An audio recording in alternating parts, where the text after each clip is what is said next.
Hey guys, this is it's Amanda Creative Gardener, but I'm out here I was just weeding a bit, just taking. Look at that wayward dog.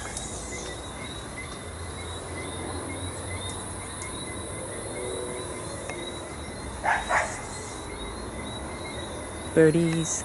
I have a lot of birdies and babies. The babies often. Oh look. And for a tree, I'm not sure whether you can see that, it's a hummingbird. Anyway, so yeah, there he is. He's just running all over the place.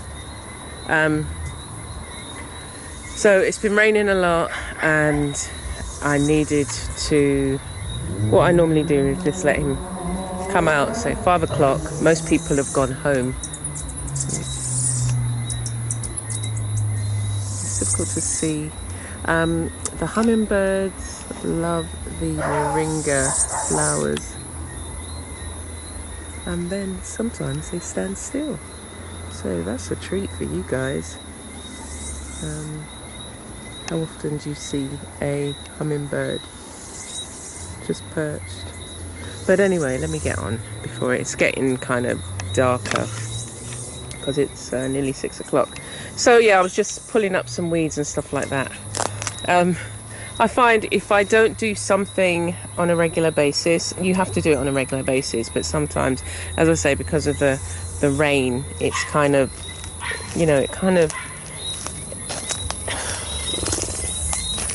it can be overwhelming, but I'm not overwhelmed. Anyway, so I was just looking at my moringa trees. I've got 3, 4, 5, 6, 7, 8, 9 just in this little spot here.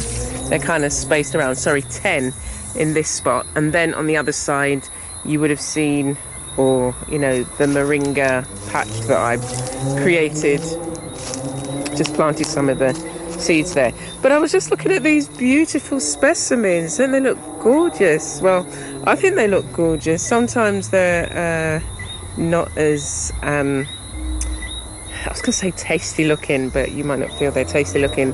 But this is a really good specimen, a really good size. And I guess if I leave them sort of like for a week or so longer, they'll start to dry up and harden up. So I'm going to pick these and boil them and have them as a vegetable with dinner. And I usually cut off some of the leaves. So because of the slope, the water's running this way, so I'm still trying to tackle that. But yeah, I just really wanted to show you the moringa. And again, you see all the drumsticks that have come from here. I sometimes pick the younger ones, like this one, because you can then just eat that, like I lightly boil it, as opposed to this becomes inedible. And so you have to, you're really eating the softened seeds.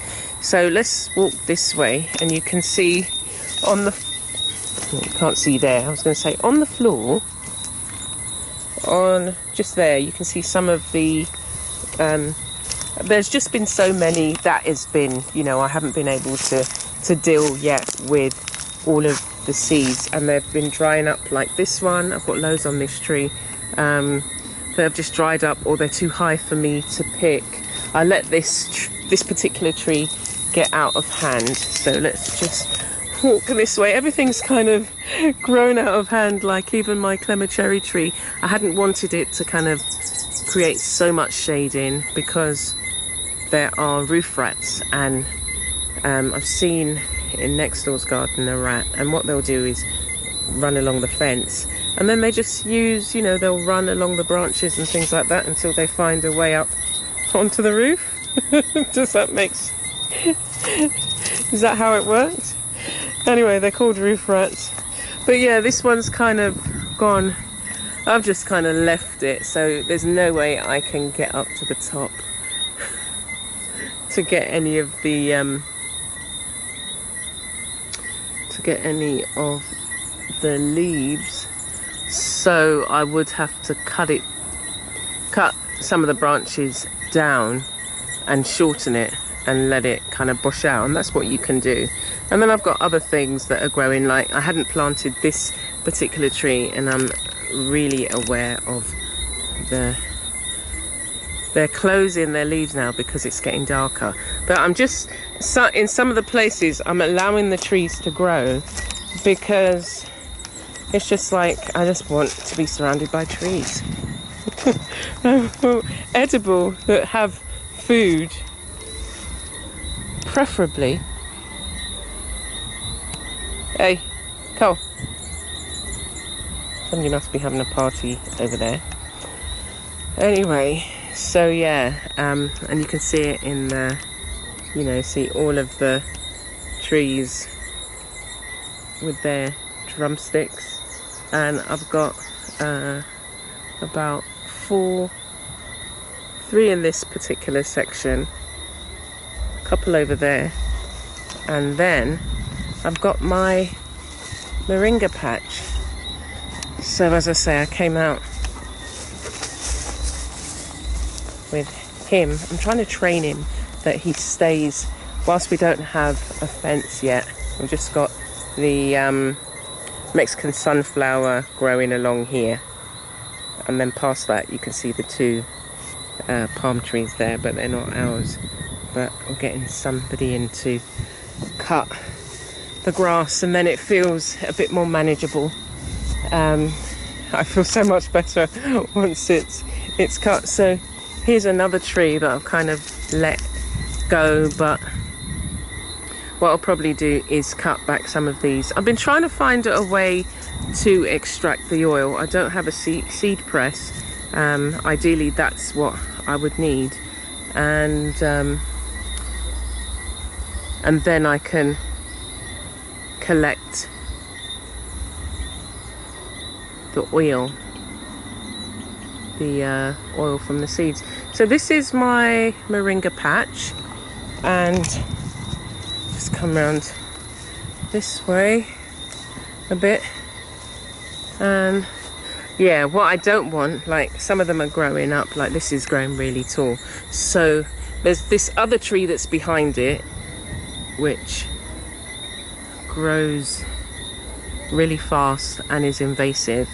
But what I need to be doing here, as you can see on the ground, I need to start covering it with, I'll get some of the Mexican sunflower, and I'll get, once the grass is cut, some more in a couple of days, I'll get some of the grass and put it here so that they can retain a lot of the moisture, because again, it's on a slope, so the water will just run off unless, you know, you can put things there that will stop it from running so swiftly. But they're all kind of a bit spindly, again because of the space, maybe because of, you know, the soil and not enough material that's breaking down. But that's something I've got to address. So as I said, I just really wanted to show you the Moringa and show you how they're doing, and these ones are doing fine, you know, considering, I mean, there's about 30 here, but I don't need them to grow tall, I just need them to produce the leaves. And even some of the smaller ones have been producing drumsticks, and it's just like, gosh, I didn't even expect it from such a small plant. Anyway, as you can see, it's getting a lot darker. I don't know why. Why are you walking through my patch? I have to cordon off some of the areas so that he's not so free with it. And there he is.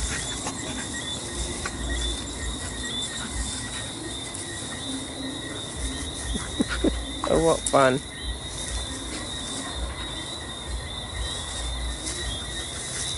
He just broke, I had a small papaya tree growing, and he broke it with his, he was barking at the, I had a wheelbarrow that had collected water, so I, I put it out